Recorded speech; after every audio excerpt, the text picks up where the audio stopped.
অন্তর্বর্তী সরকারকে কাজ করার সুযোগ দিতে সর্বাত্মক সহায়তা করছে বিএনপি। লাকসামের জনসভায় মির্জা ফখরুল প্রত্যাশা পূরণে ধৈর্য ধরার আহ্বান।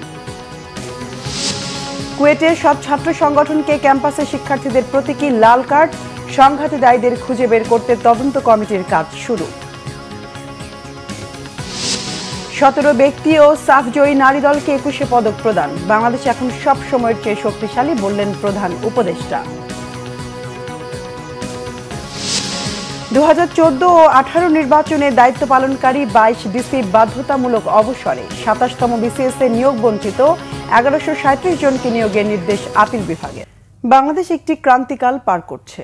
অন্তর্বর্তী সরকারকে কাজ করার সুযোগ দিতে সর্বাত্মক সহায়তা করছে বিএনপি, বলেছেন বিএনপির মহাসচিব মির্জা ফখরুল ইসলাম আলমগীর।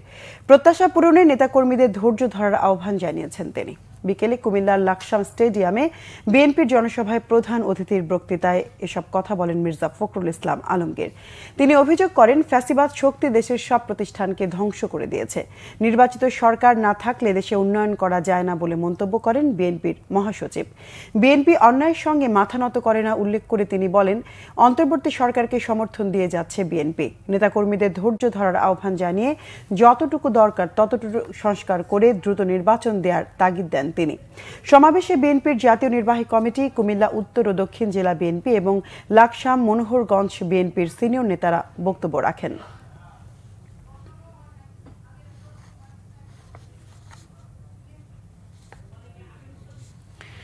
এখনো উত্তাল খুলনা প্রকৌশল ও প্রযুক্তি বিশ্ববিদ্যালয়। সব ছাত্র সংগঠনকে ক্যাম্পাসে প্রতীকী লাল কার্ড দেখিয়েছেন শিক্ষার্থীরা। উপাচার্যের পদত্যাগ ও নতুন ভিসি নিয়োগের দাবি তাদের। সংঘাতে জড়িতদের বিরুদ্ধে ব্যবস্থা নেওয়া সহ আন্দোলনকারীদের 4টি দাবি মেনে নিয়েছে বিশ্ববিদ্যালয় কর্তৃপক্ষ। দায়ীদের খুঁজে বের করতে কাজ শুরু করেছে তদন্ত কমিটি। এরই মধ্যে মাঠে নেমেছে পুলিশ। খুলনা থেকে আতিয়ার পারভেজের রিপোর্ট। খুলনা প্রকৌশল ও প্রযুক্তি বিশ্ববিদ্যালয় ক্যাম্পাসের দুর্বার বাংলা ভাস্কর্যের পাদদেশে বিক্ষোভ সমাবেশ করেছে শিক্ষার্থীরা। প্রশাসন সহ সব রাজনৈতিক ছাত্র সংগঠনকে লাল কার্ড দেখান তারা। ক্যাম্পাসে সব ধরনের রাজনীতি নিষিদ্ধের দাবিতে শিক্ষার্থীরা অটল। পরিষ্কার বার্তা দিয়েছে বিশ্ববিদ্যালয় প্রশাসনও। ছাত্র, শিক্ষক, কর্মচারী কেউ রাজনীতি করলেই পড়তে হবে শাস্তির মুখে। সেই সঙ্গে উপাচার্যের অপসারণ না হওয়া পর্যন্ত আন্দোলন অব্যাহত রাখার ঘোষণা দিয়েছে শিক্ষার্থীরা। ছাত্র রাজনীতি নিষিদ্ধ আন্দোলন ভিসি বিরোধী আন্দোলনে পরিণত হয়েছে। প্রশাসন ব্যর্থ। এই প্রশাসনকে আমরা চাই না। আমাদের নতুন প্রশাসন, নতুন ভিসি, নতুন প্রভিসি এবং ডিআইডব্লিউ স্যার অনতিবিলম্বে আমাদের প্রধান উপদেষ্টা আমাদের দিবেন। নতুন প্রশাসন যদি আসতে হয় তাহলে আমাদের এই দাবিগুলো মেনে নিয়েই তাকে আসতে হবে। শিক্ষার্থীদের ওপর হামলায় দায়ীদের খুঁজে বের করতে আন্দোলনকারীদের সহযোগিতা চেয়েছে তদন্ত কমিটি। এখন তো অডিও, ভিডিও, তারপরে সামাজিক মাধ্যমে অনেক জায়গায় অনেক তথ্য পেয়েছি। তো এটা দিয়ে তো আসলে তদন্ত হয় না। আমাদেরকে ফিজিক্যাল ভেরিফিকেশন করতে হবে এবং বিবৃতি দেখতে হবে, সবগুলো ক্রস চেক করতে হবে। ক্যাম্পাসের নিরাপত্তা ও হামলাকারীদের গ্রেফতারে তৎপর পুলিশ। কুয়েটের সাম্প্রতিক ঘটনার প্রেক্ষিতে যে মামলাটি বিশ্ববিদ্যালয় প্রশাসনের পক্ষ থেকে করা হয়েছে, আমরা এই মামলার আসামি গ্রেপ্তারে সর্বোচ্চ তৎপরতা অব্যাহত রেখেছি। এর পাশাপাশি বিশ্ববিদ্যালয়ের শান্তি শৃঙ্খলা রক্ষার জন্য সর্বোচ্চ নিরাপত্তা কীভাবে নিশ্চিত করা যায় সেটার জন্য আমরা কাজ করছি।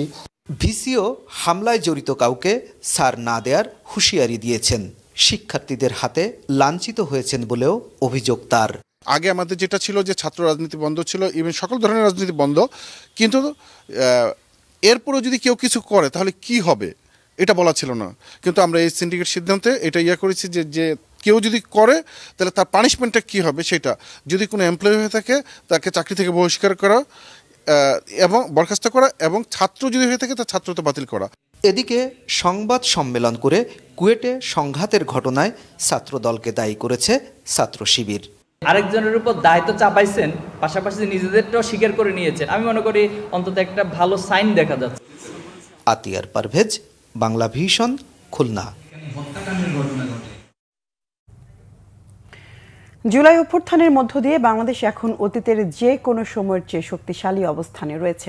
বলেছেন প্রধান উপদেষ্টা ডক্টর মোহাম্মদ ইউনুস। 21 পদক প্রদান অনুষ্ঠানে কথা বলেন সরকার প্রধান। রাজধানীর ওসমানী স্মৃতি মিলনায়তনে 21 পদক প্রদান অনুষ্ঠান হয়। বিভিন্ন ক্ষেত্রে গুরুত্বপূর্ণ অবদানের স্বীকৃতি স্বরূপ 17 বিশিষ্ট ব্যক্তি ও সাফ জয়ী নারী দলকে 21 পদক দেওয়া হয়েছে।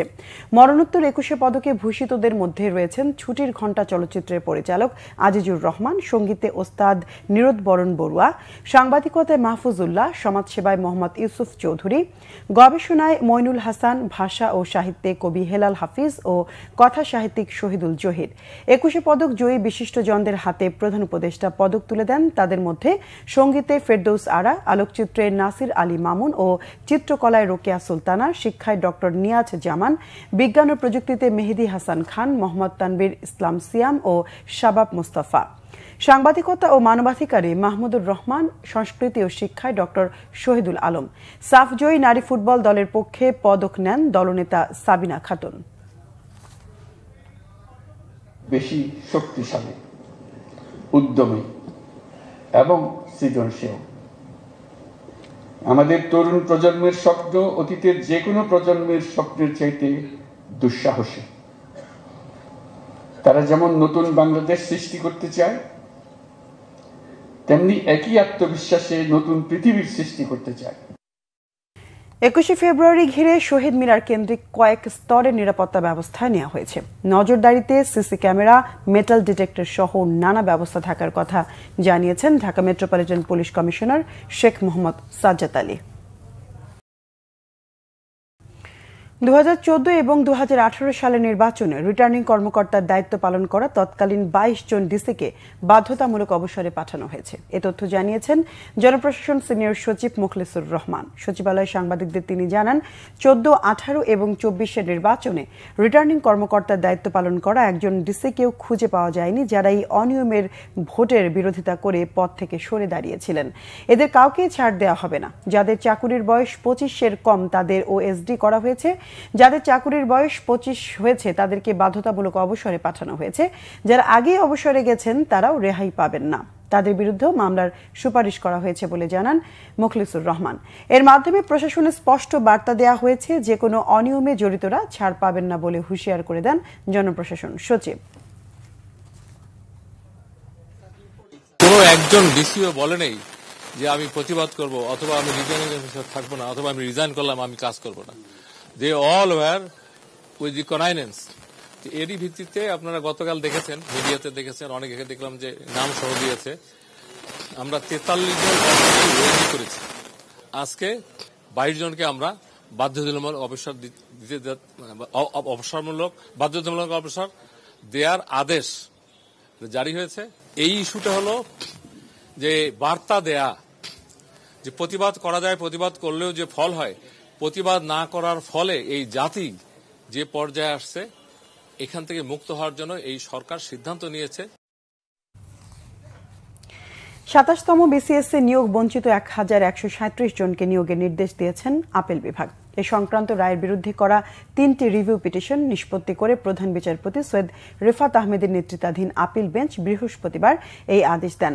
তত্ত্বাবধায়ক সরকারের আমলে পিএসসি 2007 সালের 1 সেপ্টেম্বর 27তম বিসিএস এর ভাইভায় 1137 জন উত্তীর্ণ হলেও সেই ফল বাতিল করে আইন বহির্ভূতভাবে তাদের দ্বিতীয় ভাইভায় ডাকা হয়। হাইকোর্টের এক বেঞ্চ 1137 জনের নিয়োগ বৈধ বললেও আরেক বেঞ্চ দ্বিতীয় ভাইভাকে বৈধতা দেন। 2010 সালের 11 জুলাই তৎকালীন প্রধান বিচারপতি মোহাম্মদ ফজলুল করিমের নেতৃত্বে আপিল বিভাগ ভাইভা বাতিলকে বৈধতা দিয়ে হাইকোর্টে দেয়া রায়ের বিরুদ্ধে আপিল করার অনুমতি চেয়ে করা 3টি পিটিশন খারিজ করে দিলে ওই প্রার্থীদের নিয়োগের পথ বন্ধ হয়। পরে আপিল বিভাগ গত বছরের নভেম্বরে প্রার্থীদের ওই রায়ের বিরুদ্ধে রিভিউ পিটিশন দাখিল করার অনুমতি দেন। 27তম বিসিএস এর ভাইভা বাতিল হওয়ার ফলে বঞ্চিত 1137 জনের মধ্যে 138 জন চলতি বছরের শুরুতে সুপ্রিম কোর্টে 2010 সালের রায়ের বিরুদ্ধে 3টি পৃথক রিভিউ পিটিশন দাখিল করেন, যা নিষ্পত্তি করে আপিল বিভাগ পদবঞ্চিত নিয়োগের রায় দিল। গাজীপুরের কালিয়াকৈরে পুলিশ পরিচয়ে ডাকাতির চেষ্টাকালে 4 জনকে আটক করেছে কালিয়াকৈর থানা পুলিশ। উপজেলার ঠাকুরপাড়া এলাকায় আলেশা মার্টের গোডাউনে ভোর 5:30টায় ডাকাতির সময় তাদের আটক করা হয়। আটককৃতরা হল উপজেলার ঠাকুরপাড়া এলাকার জাহাঙ্গীর হোসেন, নেত্রকোনার সাইফুল উদ্দিন, পুরানা পল্টন এলাকার ফেরদৌস আহমেদ ও উপজেলার ভান্নারা এলাকার তুষার মিয়া। পুলিশ জানায় কালিয়াকৈর উপজেলার ঠাকুরপাড়া এলাকায় আলেশা মার্টের গোডাউনে পুলিশ পরিচয়ে 7টি পিকআপ নিয়ে ঢোকে কয়েকজন দুর্বৃত্ত। পরে গোডাউনের বিভিন্ন মালামাল পিকআপে তোলার সময় স্থানীয় লোকজন তাদের আটক করে। এ সময় খবর পেয়ে কালিয়াকৈর থানার মৌচাক পুলিশ ফাঁড়ির রাত্রিকালীন টহল পার্টি এসআই ফজলু ও এসআই সামাদ ঘটনাস্থলে গিয়ে তাদের আটক করে থানায় নিয়ে যান। তাদের বিরুদ্ধে আইনি ব্যবস্থা নেওয়ার কথা জানিয়েছে পুলিশ। সুয়ারেজ প্রকল্পে অনিয়মের অভিযোগে চট্টগ্রাম ওয়াসায় অভিযান চালিয়েছে দুর্নীতি দমন কমিশন দুদক। বৃহস্পতিবার দুপুরে এ অভিযান চালায় দুদক চট্টগ্রাম সমন্বিত কার্যালয় 1-এর সহকারী পরিচালক সাইদ মোহাম্মদ ইমরান। এ সময় দুদকের 4 সদস্যের প্রতিনিধি দল ওয়াসা সচিব ও সুয়ারেজ প্রকল্পের পরিচালকের সঙ্গে কথা বলেন। দুদক কর্মকর্তা সাইদ মোহাম্মদ ইমরান জানান, সুয়ারেজ প্রকল্পে অনিয়ম হয়েছে কিনা, পাশাপাশি ওয়াসার সাবেক এমডির আমলে নিয়োগে অনিয়ম সহ বিভিন্ন বিষয়ে তথ্য সংগ্রহ করতেই এই অভিযান। নথিপত্র পর্যালোচনা করার পর অনিয়মের বিষয়টি জানা যাবে বলে জানিয়েছেন দুদক কর্মকর্তারা।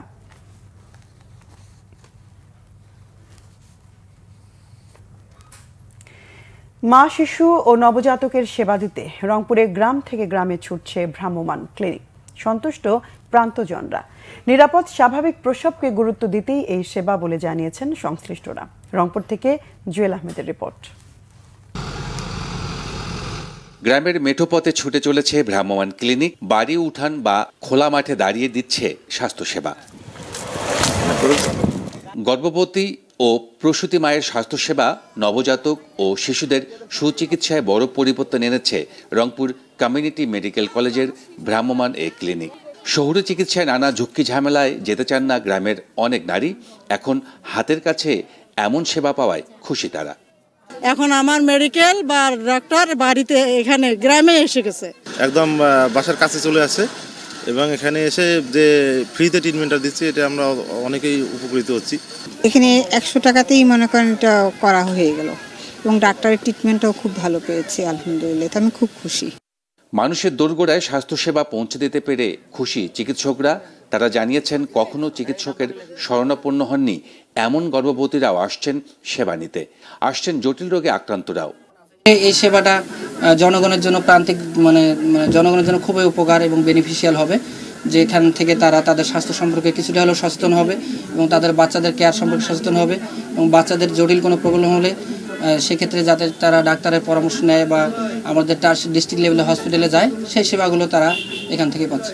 এমনও আমরা রোগী পাচ্ছি যাদের 7 মাস 8 মাস হয়ে গেছে, 9 মাস, কিছুদিন পর ডেলিভারি হবে, কিন্তু তাদের কোনো রকম ইনভেস্টিগেশন করা নাই এবং তারা কোনো ওষুধ খায় না। তারা ডাক্তারের কাছে যাওয়ার মতো তাদের সামর্থ্য নাই। তারা হলো আমাদের কাছে আসতেছে, আমরা তাদের ট্রিটমেন্ট দিচ্ছি, নর্মাল ডেলিভারি সম্পর্কে তাদের বুঝাচ্ছি। সিজার কমিয়ে নর্মাল ডেলিভারিতে আগ্রহ বাড়াতেই এই উদ্যোগ বলে জানিয়েছেন সংশ্লিষ্টরা। বেশিরভাগ মা তার পরম যত্নে লালিত গর্ভের সন্তান কি অবস্থায় আছে ওটা তিনি জানেন না, মানে এন্টিনেটাল চেক আপটা করেন না। এই এন্টিনেটাল চেক আপটা যেন সবাই করে, সেই জন্য আমরা মাঠ পর্যায়ে গাইনি বিশেষজ্ঞকে নিয়ে এসেছি, পাশাপাশি শিশু বিশেষজ্ঞ এখানে আছে। এইটা যদি এন্টিনেটাল চেক আপটা ঠিক মতো হয় তাহলে মাতৃমৃত্যু এবং শিশু মৃত্যুর হার কমবে। গেল 2 মাসে ভ্রাম্যমাণ ক্লিনিকে গাইনি, শিশু চিকিৎসা ও নর্মাল ডেলিভারি সহ সেবা নিয়েছেন প্রায় 10,000 মানুষ। গাঁওগ্রামে ছুটে বেড়াচ্ছে ভ্রাম্যমাণ ক্লিনিক। সাধারণ ও নিরাপদ প্রসবের পদ্ধতি রয়েছে। প্রান্তজনরাও গ্রহণ করেছেন এই স্বাস্থ্যসেবা। জুয়েল আহমেদ, বাংলা ভিশন, রংপুর। দেশের বিভিন্ন জায়গার আরো কিছু খবর নিয়ে দেখুন ডেস্ক রিপোর্ট। বিএনপির রাষ্ট্রকাঠামো মেরামতের 31 দফা বাস্তবায়নে কর্মী সভা হয়েছে সাতক্ষীরার তালায়। পাটকেলঘাটা হাইস্কুল মাঠে এতে প্রধান অতিথি হিসেবে বক্তব্য রাখেন কেন্দ্রীয় বিএনপির প্রকাশনা বিষয়ক সম্পাদক হাবিবুল ইসলাম হাবিব। উৎসব মুখর পরিবেশে বিএনপির দ্বিবার্ষিক কাউন্সিল হয়েছে রংপুরের পীরগাছায়। প্রধান অতিথি হিসেবে এতে উপস্থিত ছিলেন রংপুর বিভাগীয় সাংগঠনিক সম্পাদক আব্দুল খালেক। গাইবান্ধায় স্বেচ্ছাসেবক দলের আহ্বায়ক কমিটির শুভেচ্ছা র্যালি হয়েছে। জেলা বিএনপির কার্যালয় থেকে র্যালিটি শহরের বিভিন্ন সড়ক প্রদক্ষিণ করে। এতে উপস্থিত ছিলেন জেলা বিএনপির সাধারণ সম্পাদক মাহমুদুন নবী টিটুল। বিএনপির 31 দফা জনসম্পৃক্ততা করণে উঠান বৈঠক হয়েছে মানিকগঞ্জের দৌলতপুরে। ভাগুটিয়া ইউনিয়নে বিকেএস উচ্চ বিদ্যালয় মাঠে এতে প্রধান অতিথি হিসেবে বক্তব্য রাখেন বিএনপির চেয়ারপারসনের উপদেষ্টা আফরোজা খান রিতা। গাজীপুরে বিনামূল্যে চিকিৎসা সেবা দিয়েছে বিএনপি। গ্রেটার ঢাকা জাতীয়তাবাদী ফোরাম যুক্তরাজ্যের সভাপতি অ্যাডভোকেট গোলাম সাব্বির আলী পারভেজের পক্ষ থেকে এই সেবা দেওয়া হয়। দেশে মানবাধিকার ও পরিবেশের উপর গুরুত্ব সহ আইন প্রয়োগ বিষয়ক কর্মশালা হয়েছে ময়মনসিংহে। নগরীর সিলভার ক্যাসেল মিলনায়তনে এতে প্রধান অতিথি হিসেবে বক্তব্য রাখেন অ্যাটর্নি জেনারেল মোহাম্মদ আসাদুজ্জামান। আনসার ও ভিডিপির জেলা সমাবেশ হয়েছে লালমনিরহাটে। জেলা পরিষদ মিলনায়তনে এতে বক্তব্য রাখেন বাহিনীটির রংপুর রেঞ্জ কমান্ডার আব্দুস সামাদ। বরিশালে শের-ই-বাংলা মেডিকেল কলেজের শিক্ষক সংকট নিরসনের দাবিতে বিক্ষোভ করেছে শিক্ষার্থীরা। দুপুরে হাসপাতালের প্রধান গেটের সামনে এই কর্মসূচি পালন করেন তারা। মসজিদের মুসল্লিদের যাতায়াতে বাধা সৃষ্টির অভিযোগে সংবাদ সম্মেলন হয়েছে নরসিংদীর মনোহরদীতে। দুপুরে মনতলা মধ্যপাড়া জামে মসজিদের সামনে এতে অংশ নেন ভুক্তভোগীরা। পুলিশ লাইন্স হাই স্কুলের আন্তঃ হাউস বার্ষিক ক্রীড়া প্রতিযোগিতা ও পুরস্কার বিতরণী হয়েছে খাগড়াছড়িতে। উপস্থিত ছিলেন জেলা প্রশাসক ABM ইফতেখারুল ইসলাম খন্দকার। চতুর্থ হিফজুল কোরআন প্রতিযোগিতা অ্যাওয়ার্ড ও বিভিন্ন ইভেন্টে বিজয়ী শিক্ষার্থীদের মাঝে পুরস্কার বিতরণ করা হয়েছে সাভারে। স্থানীয় টাইগার মাঠে এতে প্রধান অতিথি হিসেবে উপস্থিত ছিলেন ঢাকা বিশ্ববিদ্যালয়ের সাবেক dean professor Chowdhury Mahmud Hasan. Bangla vision news desk. সংবাদ শেষ করব ক্রাউন সিমেন্ট শিরোনামগুলো আরেকবার জানিয়ে। অন্তর্বর্তী সরকারকে কাজ করার সুযোগ দিতে সর্বাত্মক সহায়তা করছে বিএনপি। লাকসামের জনসভায় মির্জা ফখরুল। প্রত্যাশা পূরণে ধৈর্য ধরার আহ্বান। কুয়েটে সব ছাত্র সংগঠনকে ক্যাম্পাসে শিক্ষার্থীদের প্রতীকী লাল কার্ড। সংঘাতে দায়ীদের খুঁজে বের করতে তদন্ত কমিটির কাজ শুরু। 17 ব্যক্তি ও সাফজয়ী নারী দলকে 21 পদক প্রদান। বাংলাদেশ এখন সব সময়ের চেয়ে শক্তিশালী বললেন প্রধান উপদেষ্টা। 2014 ও 18 নির্বাচনে দায়িত্ব পালনকারী 22 ডিসি বাধ্যতামূলক অবসরে। 27তম BCS এর নিয়োগ বঞ্চিত 1137 জনকে নিয়োগের নির্দেশ আপিল বিভাগের। দর্শক, এই ছিল এখনকার মতো। পরের সংবাদ সন্ধ্যা 7:30টায় দেখার আমন্ত্রণ রইল। এছাড়া বাংলা ভিশন সংবাদ ও সংবাদ সংশ্লিষ্ট অনুষ্ঠান দেখতে ভিজিট করুন www.bvnews24.com ও facebook.com/banglavisionnews এবং সাবস্ক্রাইব করুন youtube.com/banglavisionnews। এতক্ষণ সঙ্গে থাকায় ধন্যবাদ সবাইকে।